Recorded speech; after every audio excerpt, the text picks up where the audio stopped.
الرحمن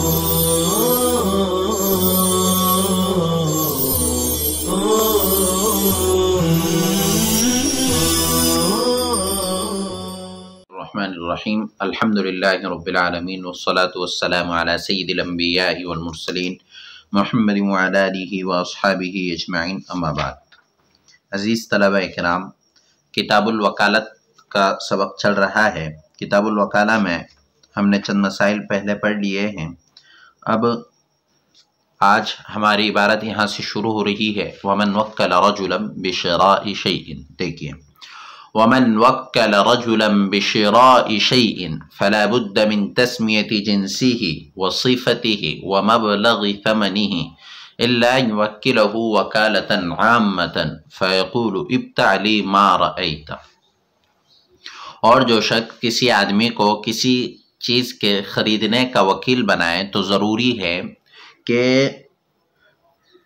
اس کی جنس، اس کی صفت اور اس کی قیمت کی مقدار بتائے۔ اور جو شخص کسی چیز کی خریداری کا وکیل بنائے تو اس شے کی جنس کی تعین، اس کی صفت اور اس کی قیمت کی مقدار کا بتانا ضروری ہے، مگر یہ کہ وہ عام وکیل بنائے اور کہے ابتع لی ما رأیت، تو میرے لیے خرید جو تیرے مناسب ہو، تو میرے لیے خرید جو مناسب ہو، جو تجھے اچھا لگے، جو تجھے پسند آئے۔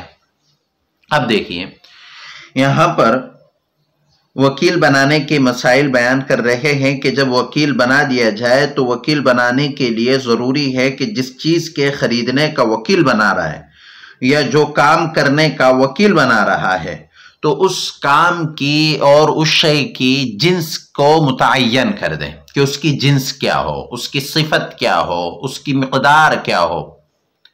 یہ تمام چیزیں بتانا ضروری ہیں تاکہ اچھی طرح وضاحت ہو جائے۔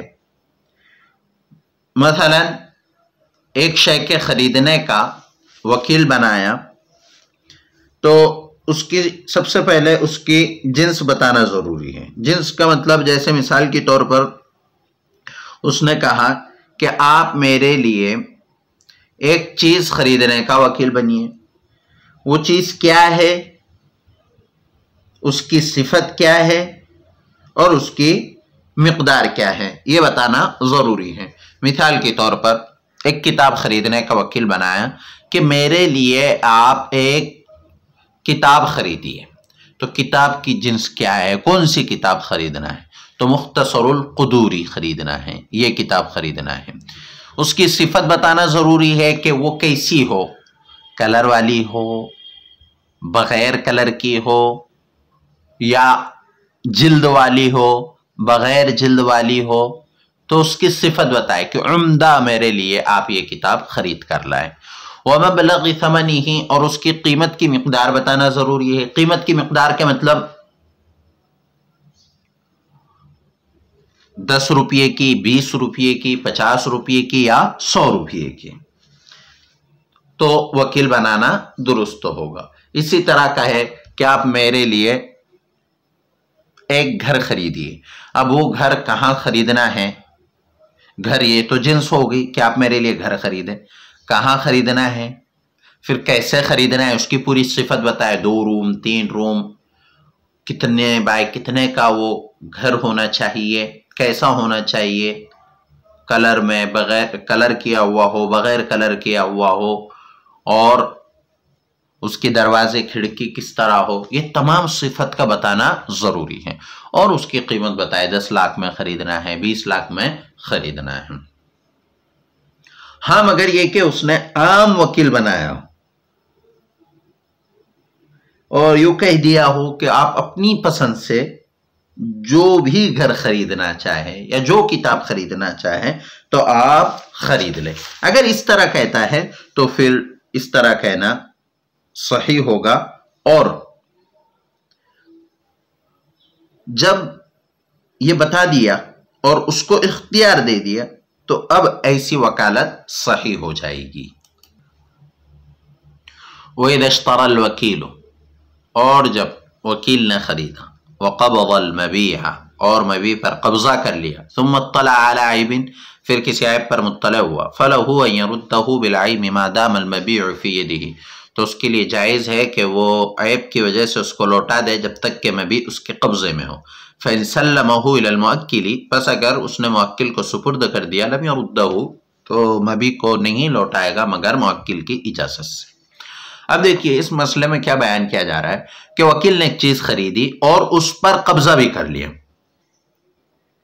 پھر کسی عیب پر مطلع ہوا تو عیب کی وجہ سے وہ اس شے کو واپس کر سکتا ہے، عیب کی وجہ سے اس شے کو واپس کر سکتا ہے جب تک کہ مبیع اس کے قبضے میں ہو۔ کیوں؟ اس لیے کہ مبیع اس کے قبضے میں ہے، اسی نے خریدا ہے، تو اب اس کو یہ اختیار ہوگا کہ وہ واپس کر دیں۔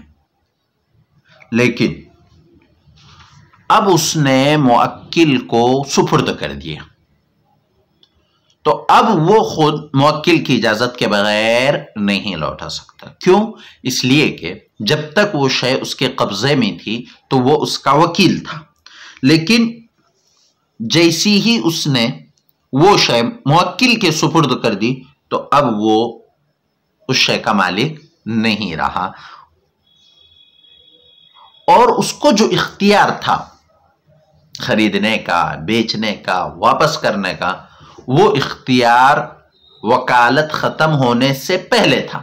اب چونکہ اس نے وہ شے موکل کے سپرد کر دی تو اس کی وکالت بھی ختم ہو گئی۔ اب جب وکالت ختم ہو گئی تو وہ شے عیب کی وجہ سے بھی واپس کرنا چاہے تو واپس نہیں کر سکتا، اس لیے کہ اس کا اختیار ختم ہو گیا۔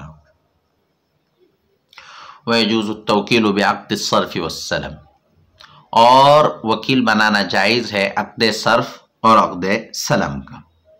عقد صرف اور عقد سلم کا وکیل بنانا جائز ہے۔ جیسے عام تجارت میں وکیل بنانا جائز ہے، ایسی ہی عقد صرف اور عقد سلم میں بھی وکیل بنانا جائز ہے۔ عقد صرف اور عقد سلم کسے کہتے ہیں یہ قدوری کے شروع کے حصے میں گزر چکا ہے، پھر بھی ہم یہاں جان لیتے ہیں کہ عقد صرف کسے کہتے ہیں۔ تو عقد صرف کہتے ہیں اس بے کو جس میں دونوں عوض ثمن کی جنس سے ہو۔ قدوری کی عبارت ہے الصرف هو البيع اذا كان كل واحد من عوضيه من جنس الاثمان، کہ صرف وہ بے ہے کہ جب دونوں عوضوں میں سے ہر ایک اثمان کی یعنی ثمن کی جنس سے ہو، یعنی دونوں طرف سونا ہو، دونوں طرف چاندی ہو، یا ایک طرف سونا اور دوسری طرف چاندی ہو، تو ان تمام صورتوں کو بیع صرف کہتے ہیں۔ اور بیع سلم کہتے ہیں کہ قیمت ابھی لے اور مبیع کچھ دنوں بعد دے، تو ایسی بیع کو بیع سلم کہتے ہیں۔ تو عقد صرف اور عقد سلم دونوں میں وکیل بنانا جائز ہے، جیسے دوسری تمام تجارت میں وکیل بنانا جائز ہے، اس لیے کہ جیسے دوسری تجارت میں وکیل بنانے کی ضرورت پڑتی ہے، ایسی ہی عقد صرف اور عقد سلم میں بھی وکیل بنانے کی ضرورت پڑ سکتی ہے۔ فَإِنْ فَارَقَ الْوَكِيلُ صَاحِبَهُ قَبْلَ الْقَبْضِ بَطَلَ الْعَقْدُ پس اگر وکیل اپنے ساتھی سے جدا ہو گیا قبضے سے پہلے تو عقد باطل ہو جائے گا۔ بیع صرف اور سلم میں ہم بیع صرف میں ہم پہلے پڑھ چکے ہیں، عقد صرف میں، کہ اگر مبیع پر اور ثمن پر قبضہ کرنے سے پہلے دونوں میں سے کسی ایک کی جدائیگی ہو گئی تو بیع باطل ہو جائے گی، بیع فاسد ہو جائے گی۔ اب اگر وکیل عقد صرف کر رہا ہے اور وہ قبضے سے پہلے جدا ہو گیا تو عقد باطل ہو جائے گا، کیونکہ قبضہ ضروری تھا اور وکیل ہی یہاں عاقد ہے یعنی عقد کرنے والا ہے، تو وکیل عاقد ہے اور قبضے سے پہلے جدا ہو رہا ہے، تو جیسے عقد صرف میں جدائیگی سے پہلے قبضے سے پہلے جدائیگی ہو جائے تو عقد باطل ہو جاتا ہے، ایسی ہی عقد صرف کا وکیل بھی سے پہلے یعنی قبضے سے پہلے جدا ہو جاتا ہے تو عقد باطل ہو جائے گا۔ ولا يعتبر مفارقۃ المؤکل، اور مؤکل کی جدائیگی کا اعتبار نہیں کیا جائے گا، اس لیے کہ مؤکل یہاں عاقد نہیں ہے بلکہ عاقد وکیل ہے، تو وکیل کی جدائیگی کا اعتبار ہوگا اور عقد فاسد ہو جائے گا۔ مؤکل اگر جدا ہوتا ہے تو اس سے عقد فاسد نہیں ہوگا، اس لیے کہ وہ عاقد نہیں ہے۔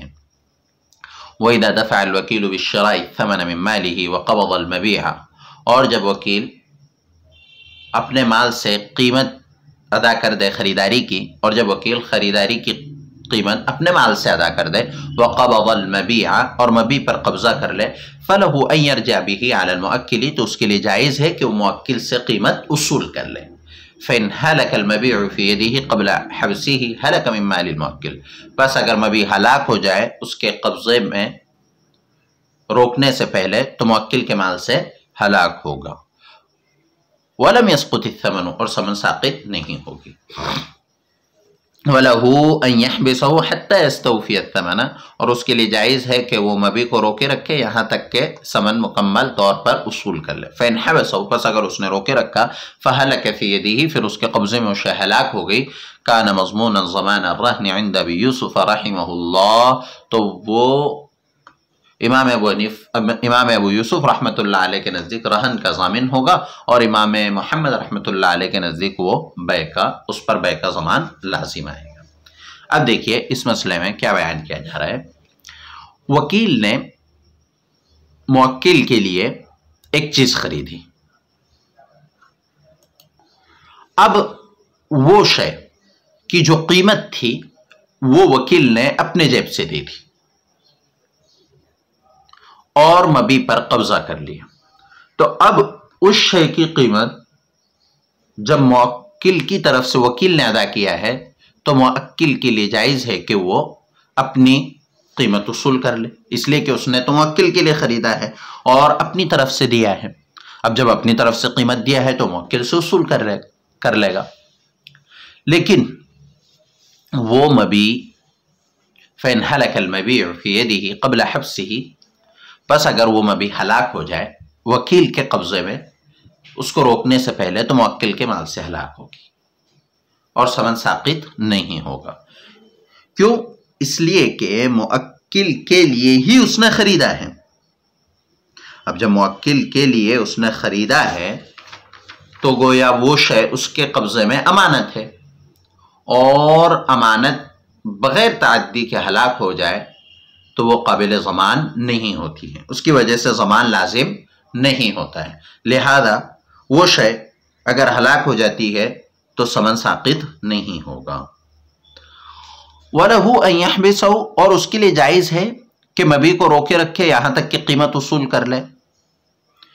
وکیل نے موکل کی طرف سے جو قیمت ادا کی تھی، اب وہ گویا دونوں ایک دوسرے کے لیے بائع اور مشتری ہو گئے، یعنی موکل مشتری اور وکیل بائع بیچنے والا۔